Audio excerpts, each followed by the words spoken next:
Our hymn of the day this morning, entitled "Will You Come and Follow Me" by composer John Bell, holds a very special place in my heart. It was played at the service where I received my master's hood for my Master of Divinity degree.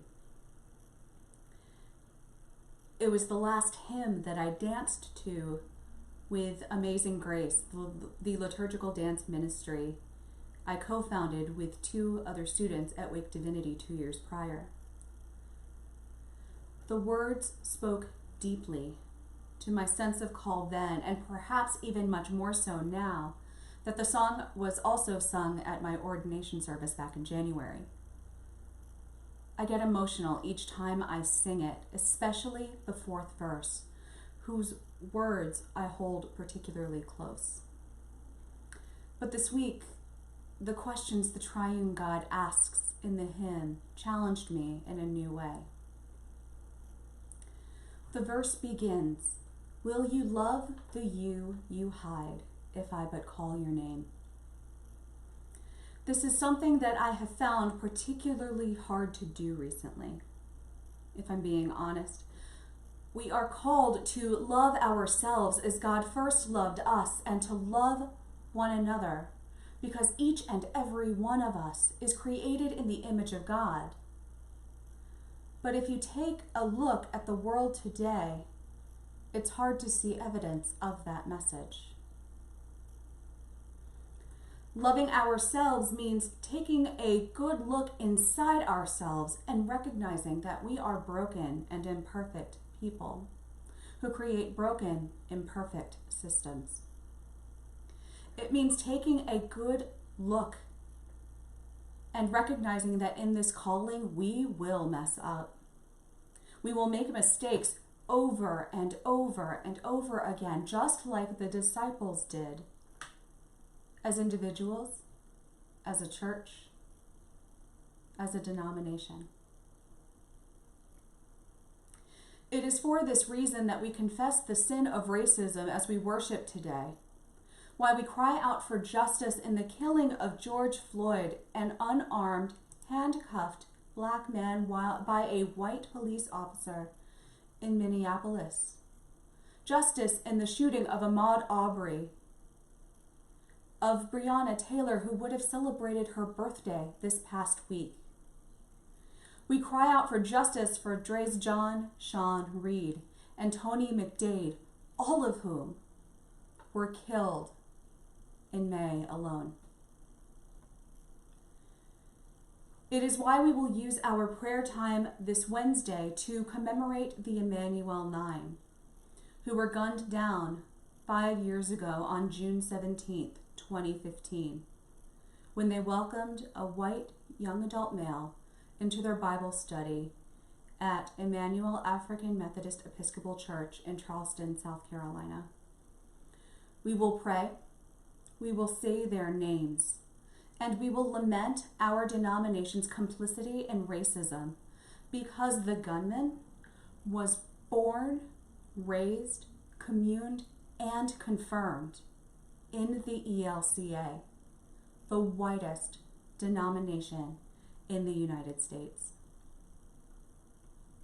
We lament the sin of racism because Martin Luther, the man whose writings our Lutheran theology is based on, also wrote incredibly racist essays, including on the Jews and their lives, which was used to justify the genocide of Jewish people and others during the Holocaust.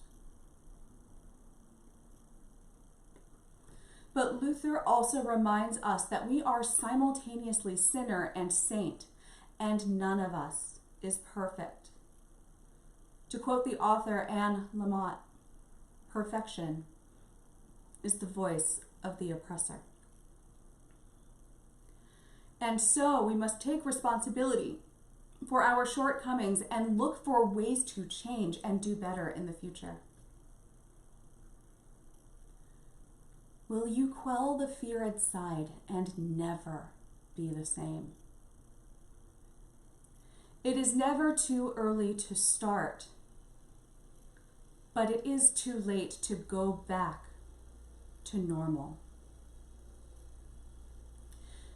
Jesus was 30 years old when he began his public ministry, and many of the disciples that he called were younger, even the ages of some of our middle and high school youth. They were instructed to go and cure the sick, raise the dead, cleanse the lepers, cast out demons, and not to take a single thing with them when they do so. The call Jesus issues is vast and it's scary. That hasn't changed much in the last 2,000 or so years. I confess that I was scared to speak out when I learned of Dylan Roof's connections to the ELCA 5 years ago. And I was scared to speak out with every post that I made condemning the sin of racism in the wake of George Floyd's death. I confess agonizing for 2 days, losing sleep over the statement that I posted on Holy Trinity's Facebook page and my own. I confess that I should have preached this sermon 2 weeks ago, and I didn't. And I confess all of that as a multi-ethnic person who benefits from white privilege steeped in the color that my skin that my Norwegian and European ancestors gave me.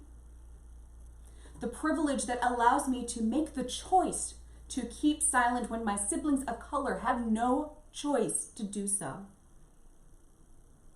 And I apologize for a failing in that.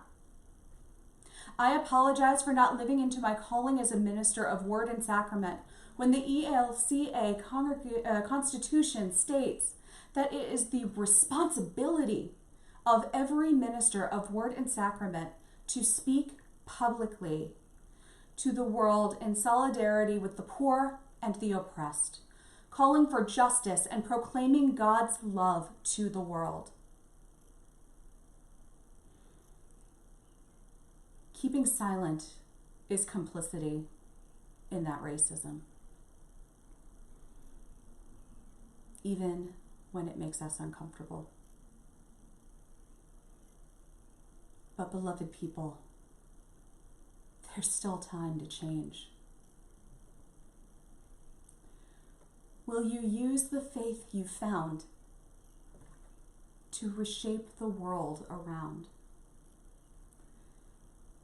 Dismantling the sin of racism takes many forms, the first of which is taking responsibility to educate ourselves about it rather than asking our siblings of color to do the work for us.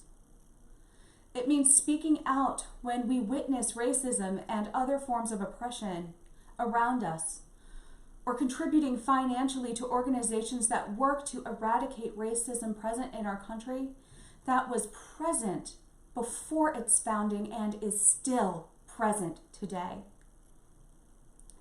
It means remembering that Jesus was not a white man like so many Christian artworks depict, but a man of color. It means finding ways to be creative.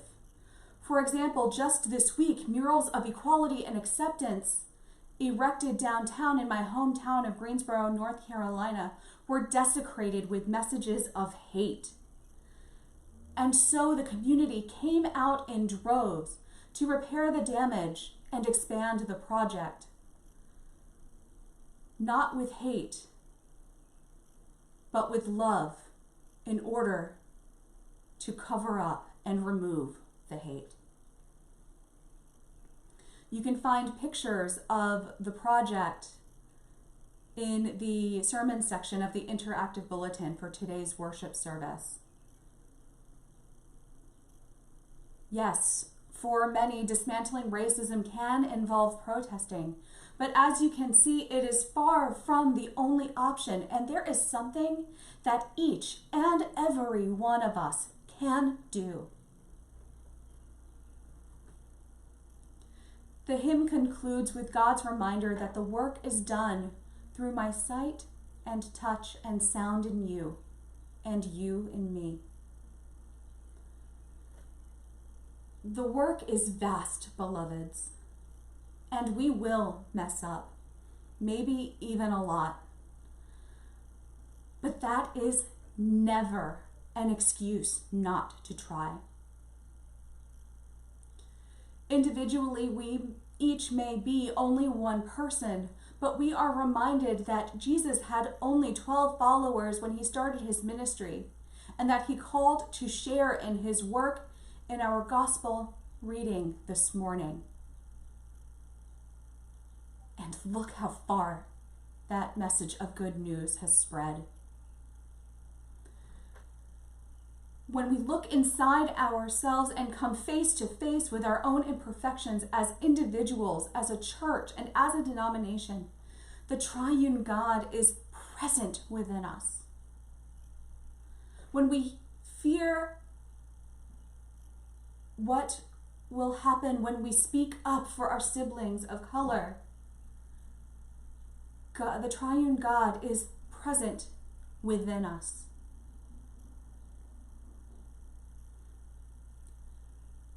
When we take up our calling as people of faith to do the work to reshape the world around us, the triune God is with us. And then we truly join in the beloved community of God's disciples, called, equipped, and commissioned to share God's love with all the world. Thanks be to God.